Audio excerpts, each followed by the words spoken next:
All right. This is the Cortez City Council regular meeting. Today is Tuesday, November 14th, 2023, and the time is 7:37 p.m. I'd like to call this meeting to order and ask you all to join me in the Pledge of Allegiance. I pledge allegiance to the flag of the United States of America and to the republic for which it stands, one nation, under God, indivisible, with liberty and justice for all. All right, thank you. Linda, can we have the roll call? Yazzie. Here. Kiefhofer. Here. Dobry. Here. Spruill. Here. DeHaven. Here. Rainey. Here. Medina. Here. All right, note that we have a quorum tonight. And then I'd ask for approval of the agenda as presented. Madam Mayor, I'd like to make a motion to approve the agenda. There we go. For the date. For November 14th. There we go. Second. Motion made by Yazzie and seconded by Dobry. Aye. Yazzie. Aye. Rainey. Aye. Dobry. Aye. Kiefhoffer. Aye. Spruill. Yes. Medina. Yes. All right, we're going to move on to number 2 on our agenda, the consent agenda.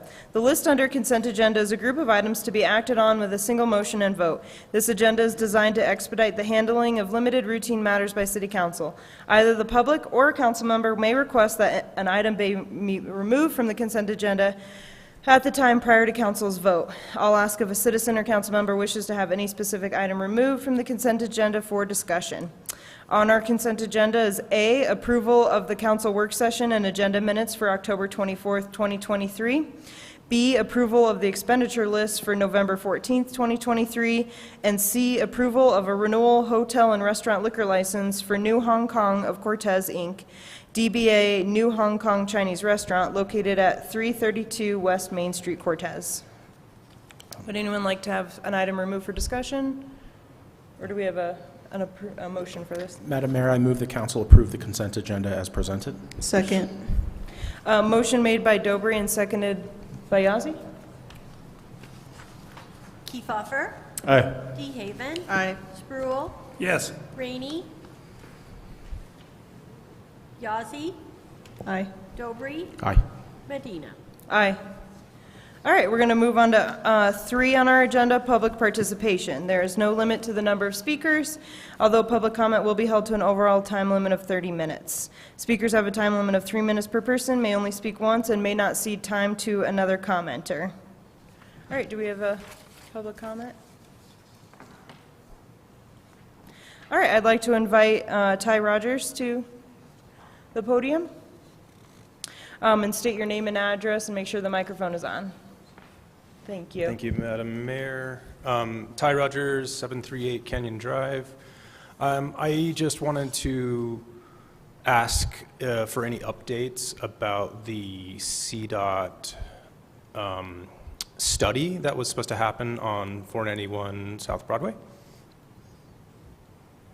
Can we answer that? Yeah. Although this isn't the proper forum for that, it's actually part of my manager's report tonight. Okay, if you can stick around or watch the YouTube video later. Thank you, Ty. All right, and those of you curious, CDOT was doing a study on 491 South Broadway at 3rd and Canyon, you know, that kind of dangerous intersections. Yeah, all right. Any other commenters? All right, we'll close the public participation section and move on to number 4 on our agenda, presentations. So 4A is 2023 September financial statements, presented by Kelly Koski, our finance director.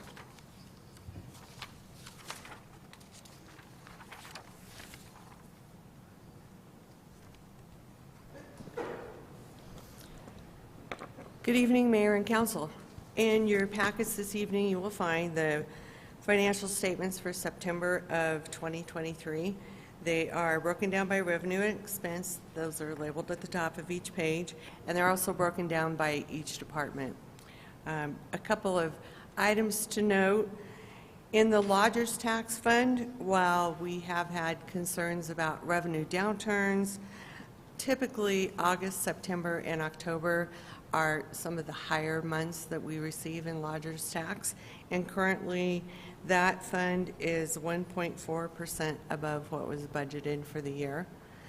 And then I also wanted to shine a light on a refuse enterprise fund. Their net income, which is their total revenue minus their total expenses, is 12.6% above projected actuals through September. I expect to see those numbers increase as we go towards the end of the year. This has really taken a lot of work for everybody in that department, and especially for Mr. Colby early, who took that on as it was not in a good spot, and has really done a lot of work to turn that around. Not only has he implemented cost-cutting measures, but he's also increased revenue by adding more commercial accounts. So I just wanted to say good job to the refuse department and the great job that they're doing. We expect to see those numbers continue to rise throughout the year. Great. Does anybody have any questions? Kelly, this report is ending September 30. This report you just sent us. I at 59% for tax revenue. What does it look like for the rest of the year? Like, will we be able to reach kind of like what we had budgeted, or kind of like what are we anticipating? So are you looking specific? Like that very first section in the, Right. Yeah. So as you'll remember, in our 2023 budget, we did budget the $3.7 million to come over from cash in order to pay off the water fund loans. So that tax revenue or cash revenue was really the only category that fit into. So I know it does look like that's skewed a little bit. When you take a look at that budgeted number would typically be around 10 million, and it's in there at 14 million. So it does look like we're way behind, but it's just because of that Target. additional 3.7 to pay off the water loans.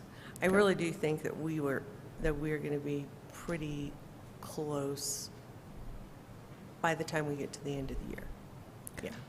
And then my other question was, I know that, I think at the last report you gave us, you let us know that the taxes that the county were holding were remitted. So were they remitted at that point in time, or are they now, have they landed just? You know, at that point in time, we just received that check that same day. Okay. And so those will show up on the October financial statements, which I plan to present at the next council meeting. So I think everybody will be really pleased with that amount of money that we received that had been withheld. Thank you. Can you remind us of the amount? In total, it is around $976,000 that we've received this year from Montezuma County in withheld property taxes. Yeah. And to clarify for the audience, that money we're getting from the county, that was our property taxes being withheld because we were behind on audits. And so they withheld them for years, and that built up, and so now they're finally releasing them because they're confident in our audits, and we're almost up to date. Yes, we are. We're Yeah. almost in compliance. Do we have any more updates, I guess, with regards to that? Yeah, so the 2021 audit is already completed. We are well on our way in the 2022 audit. We are beyond audit testing. So that typically signals about halfway through the audit process. We've sent over all of the accounts payable and accounts receivable testing that Drew too has requested. It's always kind of a back and forth. He asks for stuff, we gather it all together, we send it over to him, and it's kind of a waiting game for him to process through that and see if he has any more questions. But I would say we are all very confident that that will be done before the end of the year. Great. Are we going to have a little, just like, celebration at that point? There's going to be a party in finance, let me tell you. Oh, yeah. Yep. Thank you, Kelly. And Brian, share our gratitude with your department for refuse. Thank you for all their hard work. Okay. Well, we'll move on our agenda. 5 is public hearings. 5A is ordinance number 1323, series 2023. Kelly? Yes, ma'am. So this is actually the second reading of this ordinance, and it deals with approval of the 2024 budget.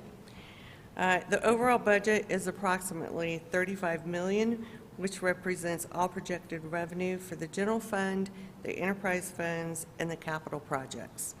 The annual budget and approved appropriations are a very important required part of the fiscal cycle, and it is used as a guiding document for each department within the city throughout the year.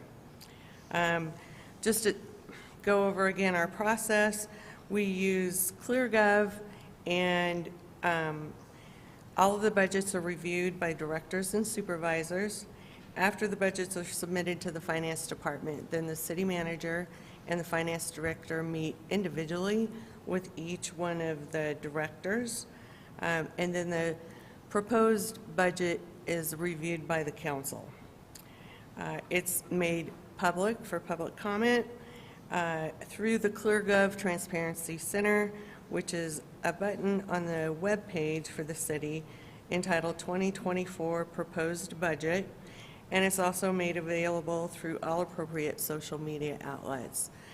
You'll notice that there was a handout that was the Appendix B, the public comment. We did have one additional comment that came in after the budget packets had been released. So at this point, staff recommends that council approve on second and final reading ordinance number 1323, series 2023, adopting an ordinance summarizing expenditures and revenues for each fund and adopting a budget for the city of Cortez, Colorado for the calendar year beginning the first day of January 2024 and ending on the last day of December 2024. Are there any questions? Doesn't look like it. I guess I'll open this up for a public hearing. Do we have anyone who'd like to speak for the budget or have any questions? Okay, Susan, great. Yeah, thank you. And speak into the mic. Susan Chemnitz, 511 South Cedar Street. And I just wanted to say that I looked at it and I tried to comment, and when I sent it through, it just didn't do anything. So all I was going to say is it looked pretty good to me because it looked like it was going down. And I think that's a very good thing when the economy is bad, because if I see your budget going up and everybody else is suffering, that doesn't look too good. So thank you very much. Thank you. And thank you, Susan, for trying to comment online. And I'm sorry it didn't work out, but we okay. appreciate you being here. And then, yeah, that brings up a good point. Oh, I'll close the public hearing portion.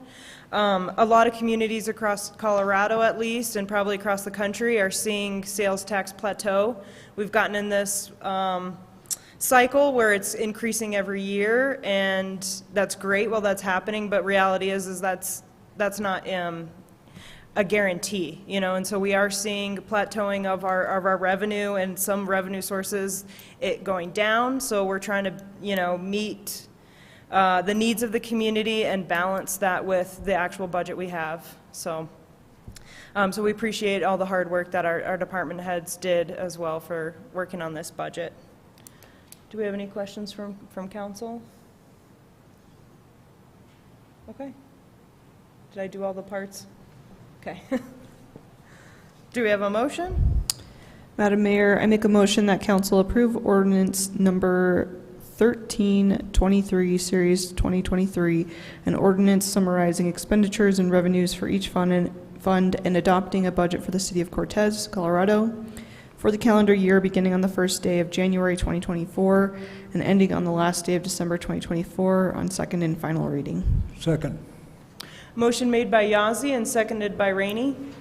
Dobry, Aye. Kiefhoffer, Aye. DeHaven, Aye. Rainey, Aye. Yazzie, Aye. Spruill. Yes. Medina. Aye. All right, we have a budget for 2024. Well, we still have our fee schedule to do, but.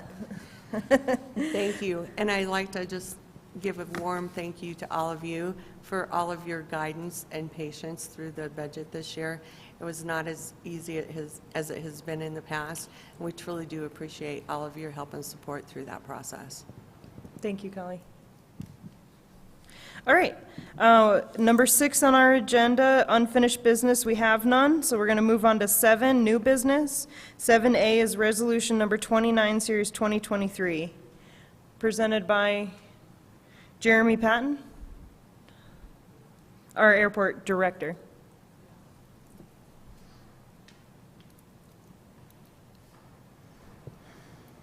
Good evening, Madam Mayor and City Council.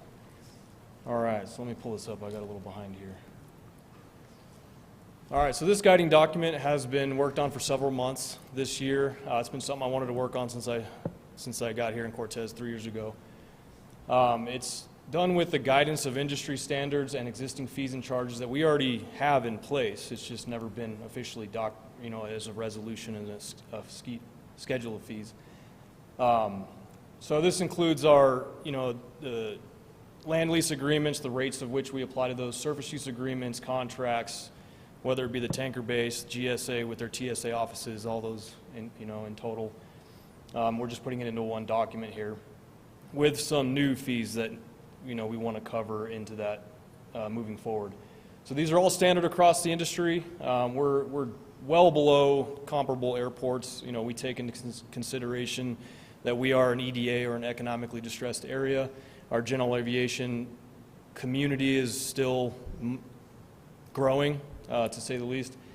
And we're not quite to the level of Aspen, Durango, Pagosa Springs, Flagstaff, those areas, and they charge some pretty substantial fees. So I want to be, we want to be fair in this. We want to continue the trends that we've had, but start modernizing our fee schedule a little bit. So that puts us in a better position, having this document to protect us for any issues that come up from that, and just to be a really good guiding document as we move forward. So the background, again, the city of Cortez has only had a resolution. The last one was in 2018, and that was just for a landing fee. And that in itself was very vague. It was basically one fee, anything over 4,000 pounds. It was set at 2 something then, and it was being raised 5 cents every year, but it was one fee. Most airports have several tiers or categories of landing fees based on weight. So you capture revenue based on the impact that aircraft may have on the airfield, so that revenue goes into improving or repairing as needed. So that piece in there about landing fees, you'll see, if you haven't reviewed already, is tiered for that reason, and that's been applied with guidance from aviation industry standards and then reviewed by the attorney and city manager as well.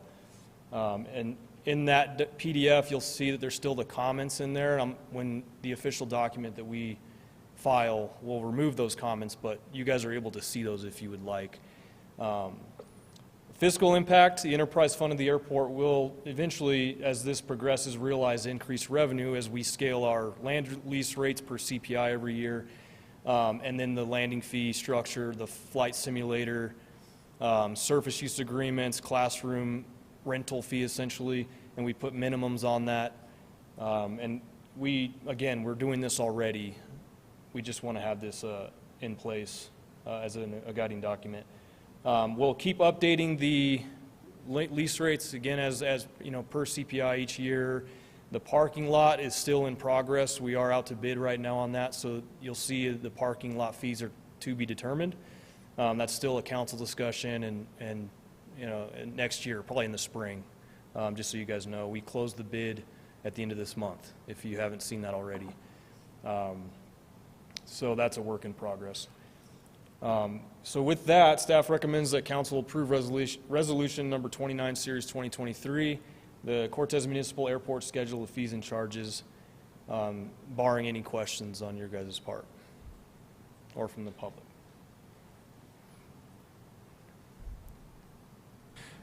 I just want to say one thing. Your level of professionalism, and this is a really good example of that, Jeremy, where you're coming to us with like something that's really well structured and reasonable and absolutely something that we haven't had before. So every time you come to council, that's what we get. And I really appreciate you and in this. It's really great. Thank you. Cool. Appreciate it. Well, if I came every time, you'd get tired of it, so.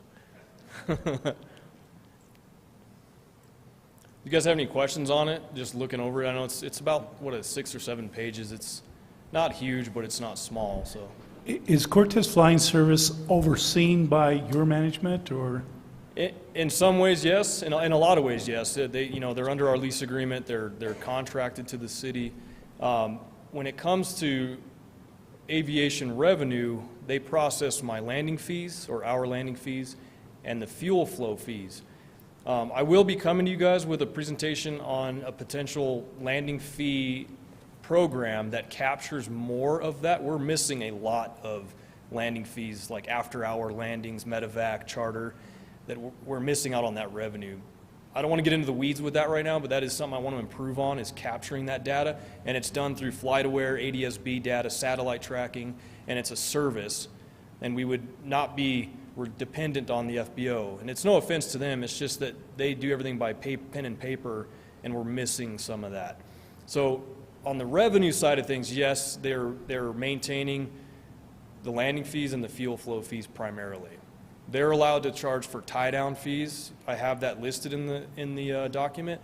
That's the ability for them to capture that revenue, because they're the ones processing the pilots when they come in and park the aircraft, fuel them. So it makes sense that they charge for those tie-downs or overnight hangars.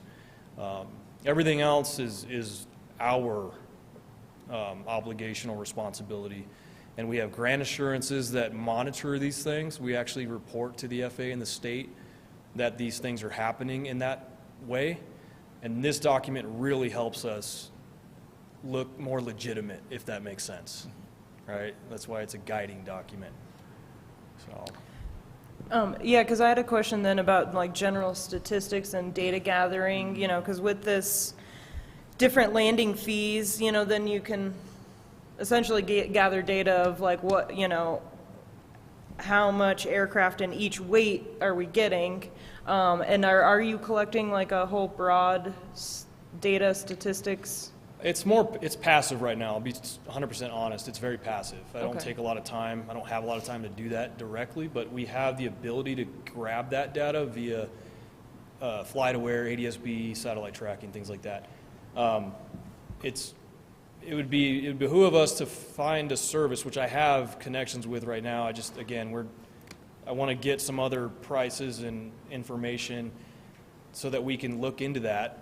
They would capture that for us. Now, they take a percentage, but we already did the numbers, and we missed, just last year alone, we missed out on $14,000 of revenue if we had this tiered landing structure in place and that service was capturing by automaticity. It's very automatic. They would capture that, and then they send us a check that they take their piece from, and then we get that revenue. So last year we did a survey, or this year we did a survey for last year, missed $14,000 of revenue. Again, that's if we had that structure. Now with our current landing rate, it was $9,000 that we missed out on last year because things are being done by pen and paper right now. Okay. That's even with them taking that percentage. It's 30%. Oh, wow. Right? So again, I didn't want to get into the weeds on that, but this, again, will help us go down those paths, and it's a hierarchical, you know, an overarching document, and then we tap into it from there, and we can start gathering more data and to be less passive and more active, if that makes sense. Yeah, and that's fine. Okay. And then I just want to second what Matt said, just always impressed by your professionalism and standardization of the airport down there. Okay. And I'm glad we have Pat to help you. Yeah, me too. Thanks. I don't care what they say, he's pretty great. Okay. Madam Mayor, I move the council approve resolution number 29, series 2023, adopting the 2024 fees and charges for the Cortez Municipal Airport. Second. Motion made by Dobry and seconded by DeHaven. Rainey. Aye. Spruill. Yes. DeHaven. Aye. Kiefhoffer. Aye. Yazzie. Aye. Dobry. Aye. Medina. Aye. Thank you, Jeremy. Thanks, Council. Have a good night. All right, we're going to move on to 7B, resolution number 30, series 2023, adopting the 2024 fee schedule. Linda? Good evening, Mayor and City Council. In your packet is resolution number 30. The City Clerk's Office receives the updates from the different departments, so that's why we just put it all together, really. But it does come from all the different departments, and they are here to answer to their changes they have. All the highlighted in yellow are the changes that were recommended for this year. And I did put in the 2023 fees so that you could sort of look at it in case some of it didn't quite make sense. There wasn't any way for us to put them side by side and you'd be able to read them. You will notice that in the clerk's portion that the marijuana renewal fees that we have talked about a couple months ago are changed in that fee resolution, along with the new fee for a new license in the city of Cortez. We also included a takeout and delivery permit, which has come through the COVID times. It's a new permit the city or the state offers, and we're sort of missing out on receiving a little piece of it. I know it's $11, but it helps us to know who's doing that in our community. So that's why we're adding it in. Right now, they don't really have to tell us that. So we want to make sure that we know of those deliveries. So that is all that's on there from the clerk's office. But again, the other departments are here if you have further questions for them.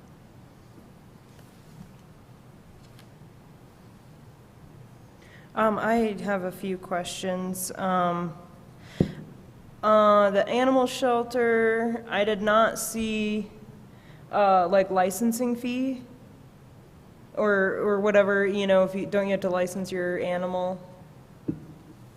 Is that something that's usually in there? Because I think it's $10. We can add it if you would like that. I don't have it in there. Huh? It hasn't changed. We can make sure we add it in. Okay, yeah, because that is another fee, and it's just nice to have like every fee included in there so that when people, Sure. just to have that. Okay. Sorry, I got two more. Equipment rental fee. Oh, yeah, so equipment rentals, I know at the library you can get pickleball stuff. And I don't know what other rec equipment you can get, but do we want to have that in the library fees? Is that called out in parks fees? Or is that too kind of miscellaneous to? I don't know if we need it repeated in the library section or. Mayor, can I ask what page you're looking on there? Sorry, the Parks and Rec Department, okay, there's no page numbers, but animal shelter, then criminal justice, and then library fees. I was just thinking about like the, page 2. Oh. Page 2, sorry. Yeah, we will add that on there. Okay. And then my last thought was the CCN. That's actually separate from our normal fees, I believe. It's at the very bottom. Is it? It's the very last page.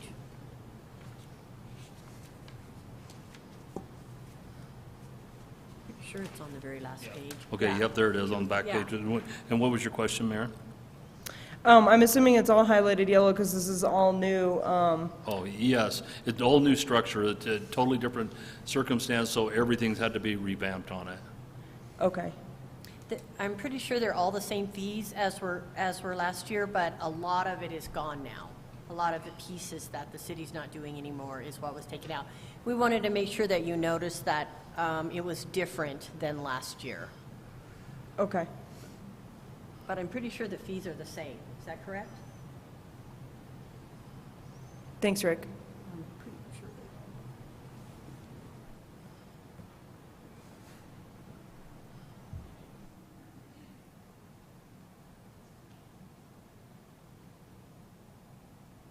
Rather than yell across the room. So on the CCN, what we did, we took out all of the fees that were associated with fiber to the home. And the other fees, such as wireless and rooftop rent, those stayed the same, but we just reformatted it and took all of the fiber to the home pieces out because that is now under somebody else's control, Clear Networks. Okay, so I guess I'm trying to make the connection of how we still have fees because we still maintain the fiber network? Correct. Because we're leasing it? Some of the things they didn't take in the lease that we're still maintaining and billing for. Okay, and people can build off of it? And that's what's reflected in the current fee schedule that you see tonight. Okay. All right, thank you, Rick. Those were my questions.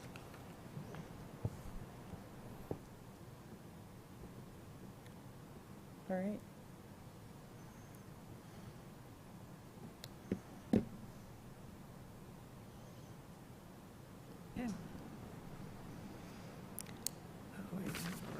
Do we have a motion or Yeah, any? I'll make one. Okay. I move that council approve resolution number 30, series 2023, adopting the 2024 fee schedule for the city of Cortez. Second. Motion made by DeHaven and seconded by Rainey. Kiefhoffer. Aye. Rainey. Aye. DeHaven. Aye. Yazzie. Aye. Dobry, Aye. Spruill, Yes. Medina. Aye. Thank you. All right, thank you. Okay, 7C on our agenda is a letter of support for Montezuma County B1 Energy, presented by Brian Peckins, our Public Works Director. Madam Mayor, City Council, yes, we're here to discuss a letter of support for B1 Energy. And make sure you're talking in the mic, sorry. Okay, sorry about that. Just want to make sure the video picks you up. Okay, the county has requested a letter of support for B1 Energy and their efforts to apply for grants to support their goal of recycling efficiency and overall landfill reduction strategies at the Montezuma County landfill. Who are B1 Energy? They're a startup that's developed a small portable material separator for recycling and waste collection activities. It's kind of a mobile unit. Montezuma County would require a stationary recycling unit due to their higher recyclable material volumes. And as a side note, the City of Cortez is responsible for the majority of recyclable materials that come through the Montezuma County landfill. Providing a letter of support can help B1 Energy access grant funding. This could benefit Montezuma County by increasing efficiencies and potentially improving material collection rates for recycling. Right now, a lot of recyclables get into the landfill. This material sorter would help take that out, so it would lengthen the life of the landfill. Montezuma County commissioners have already signed a letter of support, and again, the higher diversion rate would extend the lifespan of our landfill, thus enabling future generations to manage waste in our region effectively. It could also help lower disposal rates and fees for municipal solid waste.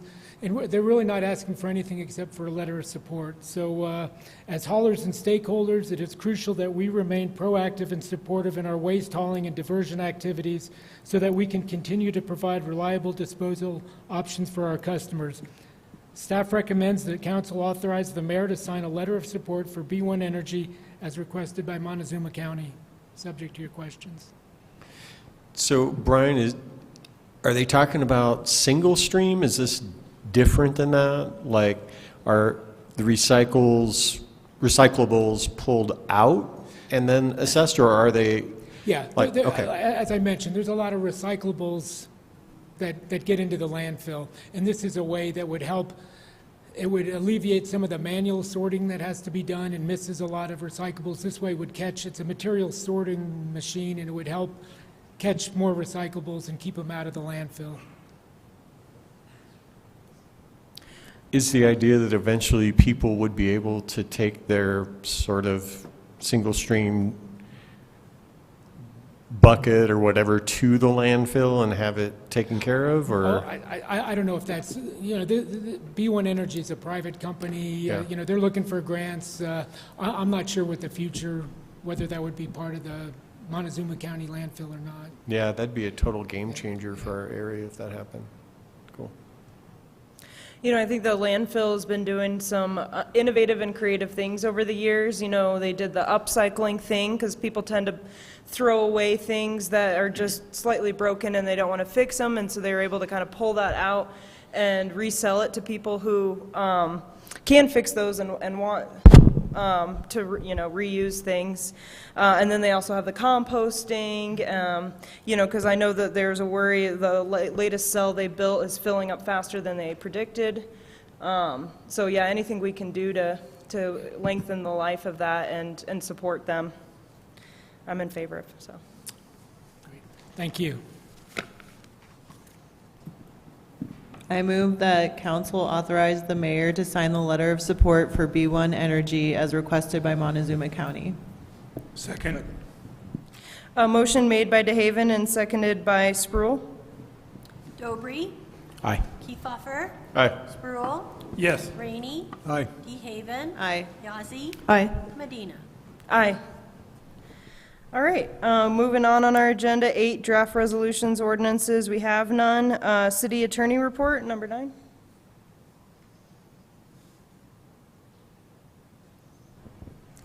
Thank you, Madam Mayor, Council. As you know, most of the stuff that I do on a day-to-day basis is either confidential or it's somewhat mundane, drafting contracts and and doing that sort of thing. The one thing that I've recently mentioned to you that seems to be gaining steam is complying with the Colorado Open Records Act. And I think I mentioned to you a couple weeks ago that we had a request of over 100,000 documents that we were going to have to review.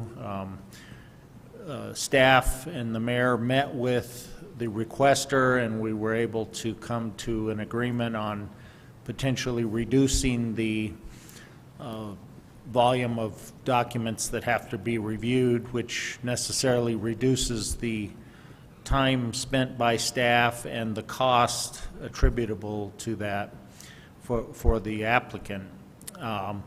We've received another CORA request that we are still in the process of estimating the amount of time, but it too appears to be over 100,000 documents.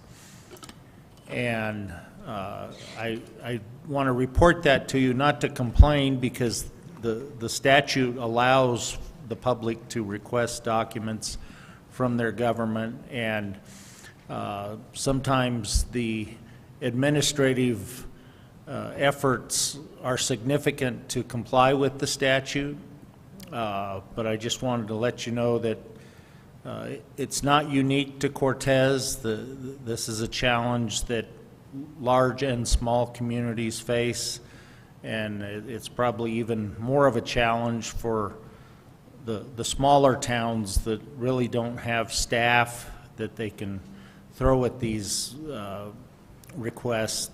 But it is something that occupies a lot of time, not just my office, but the clerk's office and IT and other departments that have to look for documents. So I just wanted to let you know that certainly we're trying to keep up with our other day-to-day functions, but sometimes complying with these CORA requirements is a significant effort, and we do try to work with the requesting parties to see if there's a way to narrow the scope of what they ask for, but certainly it's their right under the statute to request these documents, and sometimes it's a large volume, but we're doing our best to keep up with it. And so that's all I had to say. If you have any questions, I'd be happy to answer. Can you remind people, Pat, what the fees are regarding the CORA request?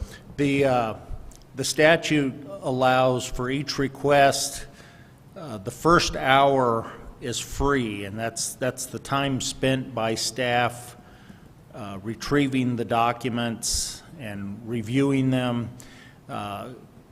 CORA, which is the acronym for the Open Records Act, allows the local government entity to charge after the first hour a fee of $33.58 per hour. And so as you can imagine, some of these large volume requests can result in tens of thousands of dollars in fees, and that's why we try to work with the requesting party to reduce that and narrow the focus of their request. I think the one issue, when CORA was adopted, there were 5 exceptions to what local governments had to produce to the public, and things like the obvious, the attorney-client privilege documents, employee financial information or other personal data, and that sort of thing. Now there are 23 exceptions in the statute. Many of them don't apply to the city. A lot of them are related to schools or state government, but there are a significant number, and many of the exceptions are mandatory. So the city doesn't have the discretion to choose whether or not they want to disclose certain items. The statute says you must retain these items and not disclose them. So the problem we face is when we get these large volume requests, somebody's got to actually read each document to ensure that it doesn't fit within one of those non-disclosure categories. And it doesn't necessarily lend itself to a computerized word search because, for example, when I send something out as a legal opinion or legal advice to one of my clients, I always put attorney-client privileged and confidential communication in the subject line. So that makes it easy to search. The client, on the other hand, doesn't always do that, or they may not use the term confidential or attorney-client or privileged or anything, and you actually have to read the email or the letter to determine whether or not they are requesting a legal opinion or legal advice, or whether they're responding to a previously provided legal opinion or advice.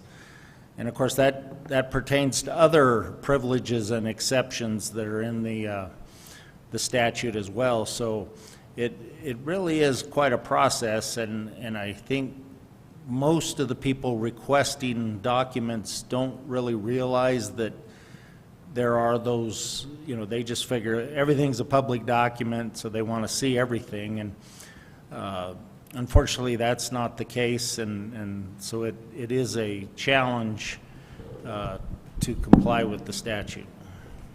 Can you remind us, is there like a specific time frame that you have to review those documents by? Yeah, and this is, I think I've mentioned to you before, the Colorado Municipal League has a city attorney's listserv for questions, and this question has been circulating around. The statute specifically says you should respond in 3 days unless you have extenuating circumstances. And some of those extenuating circumstances are listed in the statute, like a large volume, or you've got some other pending deadline for another project the city staff is working on, those sort of things. But it allows up to 7 days to respond. And fortunately or unfortunately, when the legislature developed those timelines, they didn't necessarily anticipate these 100,000 document requests. And the statute allows the requesting party to take the government entity to court if they don't comply with the statute. And fortunately, there's case law now where, and I believe it was a sanitation district that had a Cora request, and they hardly had any staff, so they had to hire a paralegal to work on the request full time, and it took over 90 days to respond. And so the requesting party sued them, took them to court, and the court at both the district court and the appellate court level sided with the government entity and said that those time deadlines are not applicable if it's physically impossible for the government to comply. And they base it on a number of factors: the amount of staff you have available for that, the other workload that the staff is having to keep up with in addition to responding to the Cora request. And so that case helps us. Now, obviously, it doesn't mean that we can just kind of be lackadaisical in responding. We have to really devote resources to it and try to respond. And but fortunately, I think what we're doing and our system is appropriate for complying with what the court has indicated is necessary in order to get an extended period beyond the 7-day limit. And we certainly, you know, I think the statute says the public has a right to these documents or a lot of the documents. So as a staff, we're going to really make a concerted effort to comply. Thank you. Any other questions for Pat? Okay, we'll move on to city manager report. Yeah, thank you, Mayor and Council. The following is my report for this term. The City of Cortez Affordable Housing Committee commitment was accepted by the Department of Local Affairs, allowing Cortez to opt into Proposition 123, as previously discussed in this chamber. This will allow for the city and also for nonprofit and for-profit entities to apply for available funds through the State of Colorado Affordable Workforce Housing Project. This was a bit of an undertaking, and I'd really like to thank our Rachel Marchbanks and her team for making sure this got done. The first one got rejected after guidance from them on how to put it in, and they rejected their own thing. So we finally got that taken care of. Number two, the city received 37 applications for the Cortez Community Support Grant. Each year, the City of Cortez budgets money from the general fund to support community organizations that preserve or enrich the health, education, welfare, and fitness of the community. The Grant Review Committee will convene to review the submissions and will report to the Council with their recommendations. And getting to Mr. Rogers' request earlier, and I know that the Council's been waiting for this information. According to CDOT, the South Broadway Highway 491 speed study report will not be done until spring of 2024. We have done our best to apply pressure and beg and plead for this information, and it feels like we have reached the point of diminishing returns. However, CDOT has promised that they will continue to work on the issue, so we have done what we can do. Mayor, if I may, I'd like to do an employee spotlight, please. Tonight, I'd like to recognize Colby Early, the Refuse and Recycling Superintendent, who was nominated by Brian Peckins. Colby Early has worked for the city for 22 years. He started off as a loader on the refuse trucks before being promoted to recycling manager in 2010. He again was promoted to refuse recycling and recycling superintendent in September of 2022. Colby implemented a series of positive steps, including the reorganization of the department, instilling a safety-first culture, developing standard operating procedures, optimizing truck routes, and replacing old equipment with 4 state-of-the-art new trucks, to name a few. Because of these improvements, our refuse and recycling program continues to add new residential and commercial customers, and our finance director mentioned to you the outcome of that. I'd also like to add, that was not on this nomination, that in addition to all of these, our workforce injury claims have gone way down to almost nothing, where they were out of control at one point. Colby is also a member of the San Juan Basin Recycling Association and the Four Corners Recycling Association, and is currently part of the Leadership Montezuma class of 2024. He has successfully written a Resource Economic Opportunity Grant, which helped pay a portion of one of the new trucks, and has written successful recycling rebates for the city since 2011. Interestingly enough, Colby's family farm worked with the city's Park and Recreation Department on seeding the city parks in the past, and played a big role in Colby coming to work with the City of Cortez. Colby is a consummate leader, professional, and dedicated public servant. He is a credit to the Public Works team and the City of Cortez and our community, and we're very grateful that we have him with us. That concludes my report this evening. Great, thank you. Okay, 11 on our agenda is City Council Committee reports. 11A is the Mayor's report on the workshop. We got a great presentation from the PIN project, Lucia and Kelly, about homelessness in Cortez and their group that's working on it.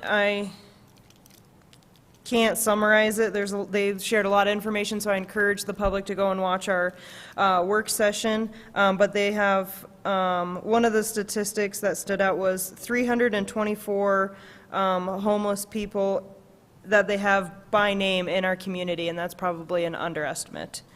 But they have a lot of great partnerships, and they mentioned potentially having a day center, but they're looking for a location. Okay, and then we interviewed 2 people for our Planning and Zoning Commission and 2 people for our Arts Advisory Board, and then we had a discussion about term limits. So that's kind of still in the works about, or that discussion. Sorry, I'm tired. Okay. So then we'll move on to other board reports. We can start with David. Do you have any?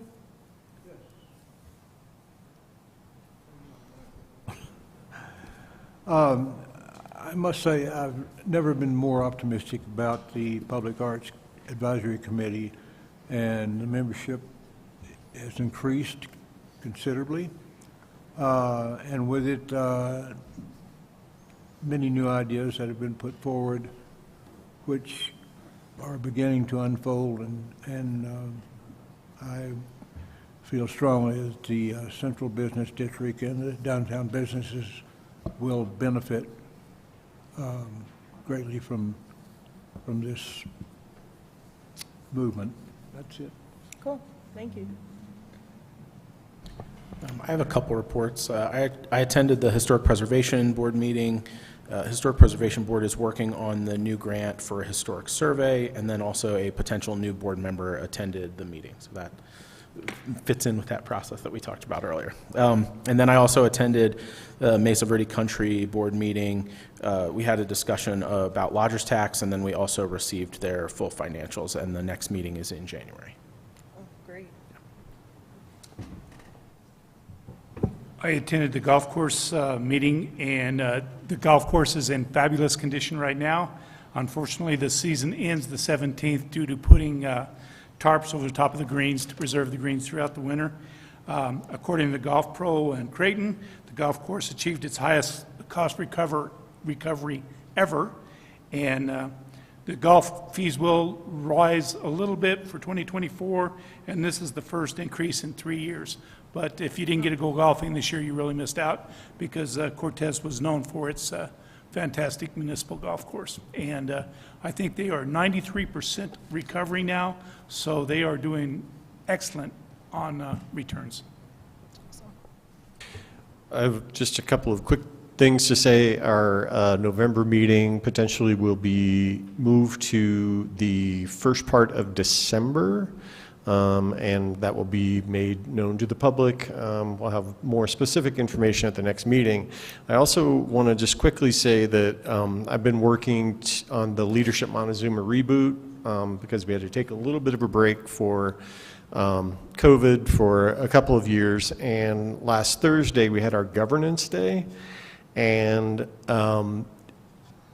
Drew Sanders and Linda Smith were fantastic. We started our day with them. The whole day was really, really incredible, but at the end of the day, when we kind of went around and talked about what was the best part of the day, kind of resoundingly, it was our time here at City Hall. So I just want to publicly recognize them for being a part of Leadership Montezuma and Governance Day, and we hope that you can do it again. It was just really, really a fantastic thing. Awesome. Okay. The one last thing I did want to bring up regarding board reports, I meet with city manager once a week, and a topic I brought up this week was our youth commission. That's one of our other boards that's kind of fallen by the wayside, and I think it's a really valuable board. So, they're looking into it, and hopefully we can revive that board and partner with the high school to fill that board and get the youth involved in local government in a more significant way. So, okay. Moving on, no other items of business. So 13 is public participation. Do we have anyone from the public who'd like to speak one more time or speak? None? Okay, then do I have a motion to adjourn? Before we adjourn, can I make a comment? Yeah, sure. I feel like we've really tried to work with the CDOT, and I feel like our city's being held hostage by red tape from the government. And I just want the public to know that we have done more than one meeting trying to get them to at least answer us. I feel it's a real safety hazard, but they have to do a survey, and I think it's governmental red tape, and I don't like it. I know the city manager doesn't like it. I know city council doesn't like it. But we're kind of held hostage to CDOT and their red tape, and I just want the public to know that. Thanks, Dennis. All right, do you have a motion? Madam Mayor, I'll make a motion to adjourn. Second. Motion made by Yazzie and seconded by Kiefhoffer. Rainey. Aye. T-Haven. Aye. Yazzie. Aye. Kiefhoffer. Aye. Spruill. Yes. Dobry. Aye. Medina. Aye. All right, thank you all for being here.